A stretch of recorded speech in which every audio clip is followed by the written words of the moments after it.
Alright, so now I'm at the process that I just removed the factory plugs. You could tell they're just shot. They're probably the original ones that were sold when the car was still brand new. I already put the 12 new ones in. I had to use a friend's special tool to do it. It takes a 5/8, but you need a real slim one to insert it in and not torque it as tight as the way it's supposed to be. You know, so you're supposed to have it like hand tight. And he was showing me. I wish I could have videotaped it, but he didn't want to be videotaped. But I'll show you the total expenses for the new coil pack.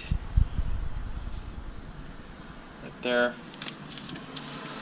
And then the spark plugs, just for the 12. And in addition to removing the, adding the new spark plugs in,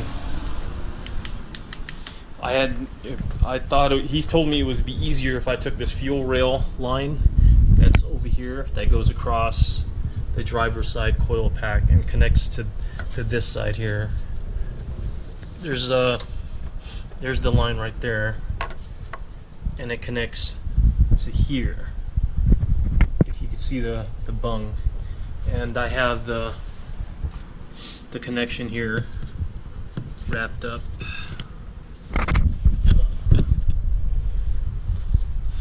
I thought there would be a lot more pressure, but he told me, no, it's okay, Jomer. You could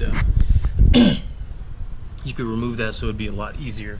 So I did, and now I have a clear path in putting in the new coil pack on the driver's side. So now it's a lot more accessible, and you're not having to have anything interfere with your installation of the new coil pack. So now I got the coil pack in, not totally in, but in, and you're supposed to gently push in evenly so you don't disrupt anything in the coil pack that's going to be off the line. So you want to try to evenly push pressure on all sides from the front, middle, and back so that it'll get snug the way it's supposed to be. Okay, so now that I have the coil pack snug in, I have to try and wiggle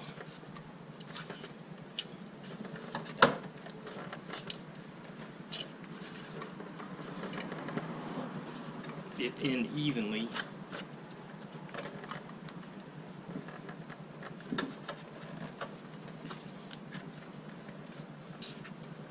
So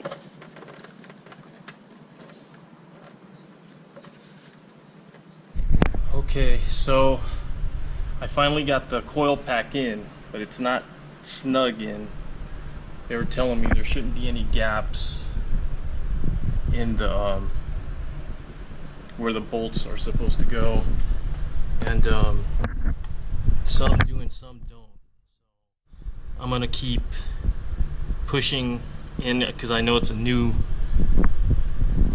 is a new part, and maybe it's just having a hard time getting, but I'm not forcing it to go in. I'm gonna go as far in as I could go, and then take the bolts and start tightening them up. This is a very, very slow process. I would definitely take my time because you don't want to damage anything that's going into this expensive part and car. So again, take your time in installing this piece. Okay, so I got all the bolts tightened down. Here's the top, the bottom ground, the two bottom ones down there, and the one in the far back. There's one more that's going to go here where the fuel line's going to go, where I'm going to reattach it. So I made sure that there are no gaps when I tightened it down, and it wasn't, any resistance. So didn't strip anything. Everything seems to be in order. So now I'm going to attach the fuel line back on and take it from there, step by step. So now we are reattaching the fuel line back to this side of the engine. So now we're just going to tighten these up. At first I was real hesitant in removing this because I didn't know how much line pressure was going to be in here, but my friend told me, he goes, "No, you're good. Just get the excess gas that's, spewing out."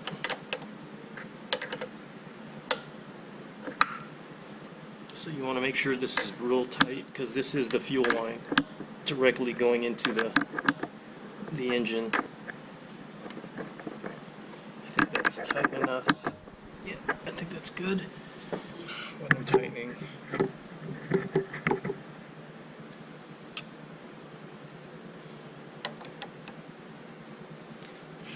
These mosquitoes, God, man.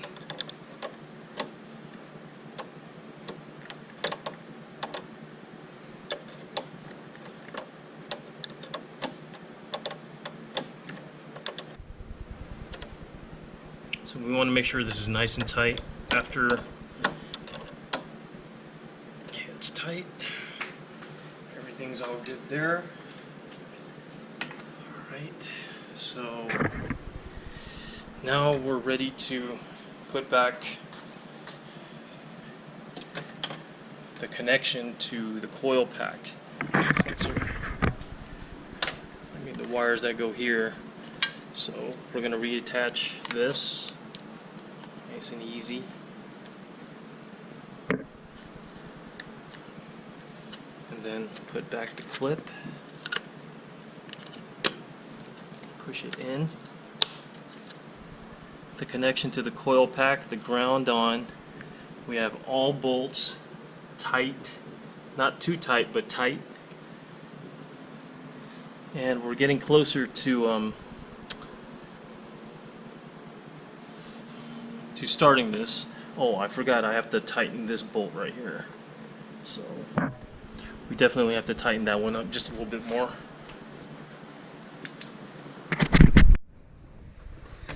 So everything is tightened up and placed back where it's supposed to be. Sensors, the ground, the bolts are tightened. There's no gap between the coil pack itself and the chassis of the engine. Now we're going to start going backwards and putting back the air intake system and the air filter system and the front air intake housing, the plastic parts. So we're going to get on that. I'm very excited in getting this thing started to see if the errors on coil 12, 11, and 10 are gone. So now we're going to put back the piece of the air intake system to the air intake manifold, and this was very difficult to remove, and I imagine that it's going to be very difficult to put back. So as I recall, I went in backwards in first, and then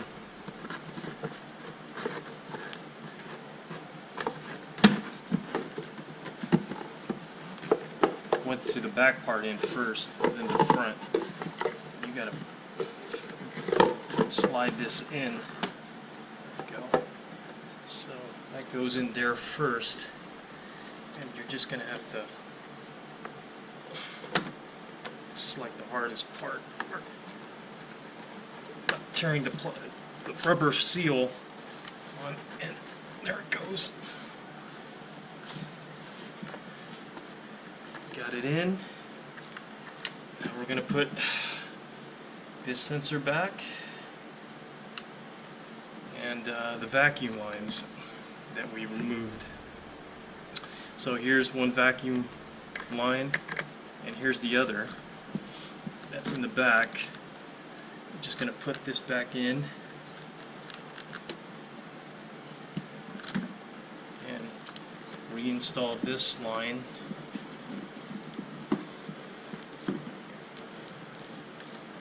And make sure that you get it into where it holds in. Oh, maybe I should put this underneath. Yeah, this was underneath. So we're going to do that. And put this line back here. Go. We're going to make sure that that thing snaps in. I don't know if it snapped in or not.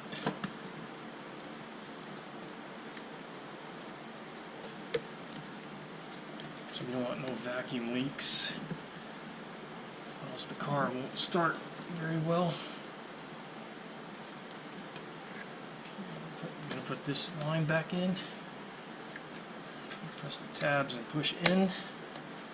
It's locked in. I believe that's locked in. Alright. So we have the sensor that we took out, plugged back in. We have vacuum line 1 that we removed, vacuum line 2 placed back, and the plastic housing that goes into the intake manifold to the air filter system. So everything is all good. Now to the next step.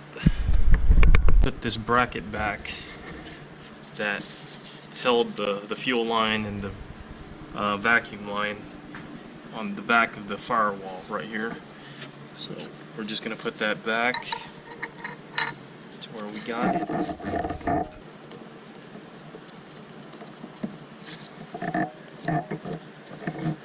Make sure the gasket and the bracket are holding in place, so that it doesn't in place anyways. Alright, so that's in.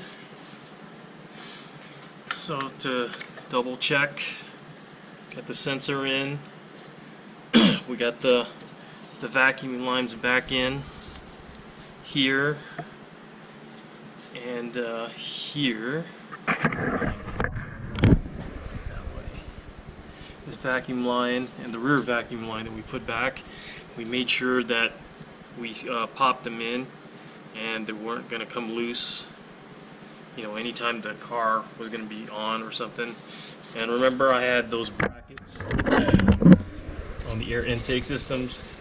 I broke them because my buddy told me, he goes, you don't have the tool, so I mean they're not going to go anywhere. It's pretty snug and the seals are pretty good still. That's back into place. So now all we have to do is reattach the air intake system on top of the engine, and we'll go from there. Okay, now to put back the air filter and intake system that goes on top of the engine. So I'm gonna go in reverse order. I know there's two bolts here that go behind, and what you're supposed to do is this is supposed to slide in and then down and then forward to where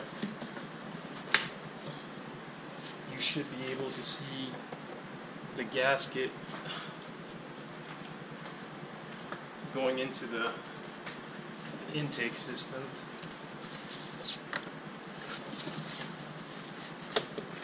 You're gonna have to kind of work it,